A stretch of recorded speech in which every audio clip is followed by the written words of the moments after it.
നമസ്കാരം. ഓം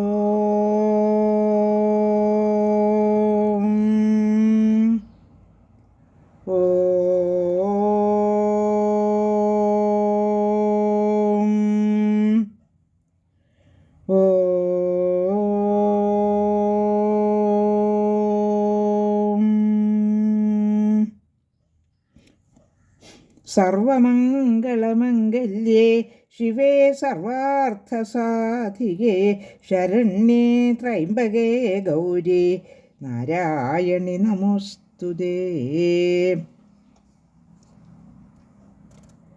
ശ്രീമദ് ദേവി ഭാഗവതം പ്രഥമസ്കന്ധം അധ്യായം 9 30 തുടങ്ങി കുറച്ച് ശ്ലോകങ്ങൾ പാരായണം ചെയ്യാം. ഇപ്പോൾ മധു കൈഡഭന്മാരും വിഷ്ണുവും തമ്മിൽ അതിഭയങ്കരമായ പോരാട്ടം നടന്നുകൊണ്ടിരിക്കുകയാണ്. വിഷ്ണുവിനാണ് കുറച്ച് ക്ഷീണം തോന്നിക്കുന്നത്.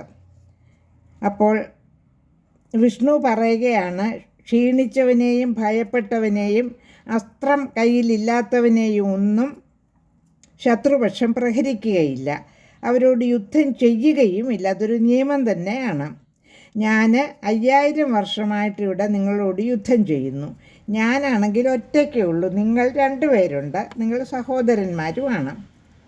അതുപോലെ തന്നെ ഓരോരുത്തരായിട്ട് യുദ്ധം ചെയ്യുന്നത് കൊണ്ട് 2 പേർക്കും വിശ്രമവേള കിട്ടുന്നുണ്ട്. എനിക്കിതൊന്നുമില്ല.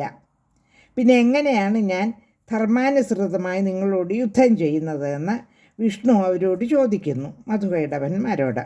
അതായിരുന്നു സന്ദർഭം. വായിച്ചു നിർത്തിയ സ്ഥലത്ത്. ശ്ലോകം 30. സൂത ഉവാച. ഇതി ശ്രുത്വാ വചസ്തസ്യ വിശ്രബ്ധൗ ദാനവോത്തമൗ സംസ്ഥിതൗ ദൂരതസ്തത്ര സംഗ്രാമേ കൃതനിശ്ചയൗ. ഇങ്ങനെ അദ്ദേഹത്തിൻ്റെ വാക്ക് കേട്ട് വിശ്വസിച്ചിട്ട്, വിഷ്ണുവിൻ്റെ വാക്ക് കേട്ട് വിശ്വസിച്ചിട്ട് 2 ദാനവ ശ്രേഷ്ഠന്മാരും ഇനി യുദ്ധം ചെയ്യണമെന്ന തീരുമാനത്തോടെ അവിടെ നിന്നും ദൂരെ മാറി നിന്നു. ശ്ലോകം 31. അതിദൂരേ ച തൗ ദൃഷ്ട്വാ വാസുദേവചതുർഭുജഃ ദധ്യൗ മനസാ തത്ര കാരണം മരണേ തയോഃ.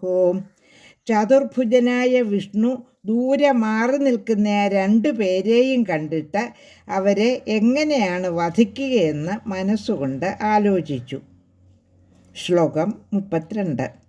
ചിന്തനാജ്ഞാനമുത്പന്നം ദേവീ ദത്തവരാവുഭൗ കാമം വാഞ്ചിതമരണൗ ന മംളദുരതസ്തുമൗ. കാമം വാഞ്ചിതമരണൗ ന മംളദുരതസ്ത്വമിമൗ. തെറ്റുന്നു, ശരിയാകുന്നില്ല. ചിന്തനാജ്ഞാനമുത്പന്നം ദേവീ ദത്തവരാവുഭൗ കാമം വാഞ്ചിതമരണൗ ന മംളദുരതസ്ത്വമൗ. 2 പേരും ദേവിയിൽ നിന്നും വരം നേടിയവരാണ്. സ്വയം ആഗ്രഹിക്കാതെ ഇവർക്ക് മരണം ഒരിക്കലും സംഭവിക്കുകയുമില്ല.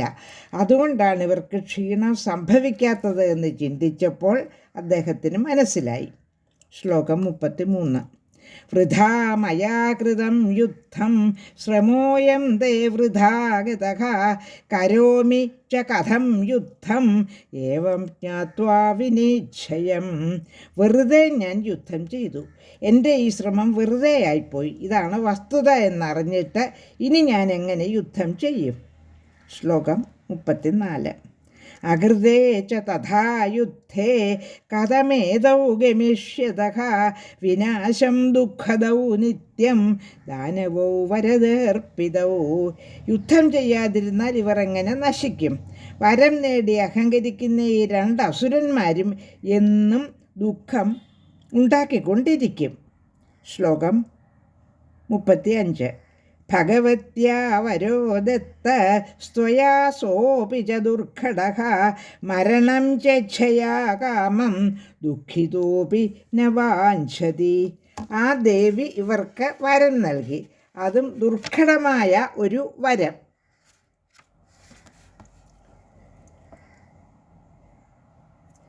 അതും ദുർഘടമായ ഒരു വരം. ദുഃഖിക്കുന്ന ഒരുവനായാൽ പോലും മരണം സംഭവിക്കട്ടെ എന്ന് സ്വയം ആഗ്രഹിക്കുകയില്ലല്ലോ. ശ്ലോകം 36. രോഗഗ്രസ്തോപി ദിനോപി ന മുമൂർഷതി കച്ഛന കഥം ചേമൗ മതോന്മത്തൗ മർത്തുകാമൗ ഭവിഷ്യതഃ. രോഗഗ്രസ്തനായാലും ദീനനായാലും ഒരുവൻ മരിക്കാൻ ആഗ്രഹിക്കുകയില്ല. മതോന്മത്തരായ ഇവർ മരിക്കാൻ ആഗ്രഹിക്കുന്നത് എങ്ങനെ? ശ്ലോകം 37. നന്വദ്യ ശരണം യാമി വിദ്യാം ശക്തിം സുകാമദാം വിനാ തയാന സിദ്ധ്യന്തി കാമാ സമ്യക് പ്രസന്നയാ. കാമങ്ങളെല്ലാം നൽകുന്ന വിദ്യാശക്തിയെ തന്നെ ശരണം പ്രാപിക്കാം. ആ ശക്തിയെ നന്നായി പ്രസാദിപ്പിക്കാതെ കാമങ്ങളൊന്നും നേടാൻ സാധ്യമല്ല. ശ്ലോകം 38.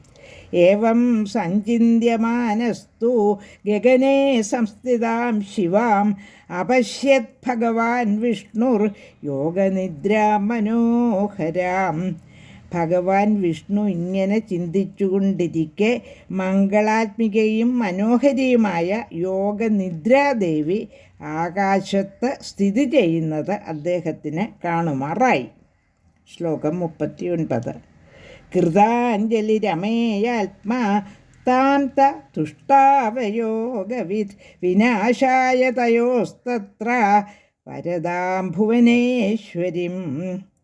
അമേയാത്മാവും യോഗവിത്തുമായ വിഷ്ണു കൈകൂപ്പിക്കൊണ്ട് വരദയും ഭുവനേശ്വരിയുമായ ദേവിയെ ദൈത്യന്മാരുടെ വിനാശത്തിനായി സ്തുതിച്ചു. 39 ശ്ലോകങ്ങൾ പാരായണം ചെയ്ത് കഴിഞ്ഞു. അധ്യായം 9.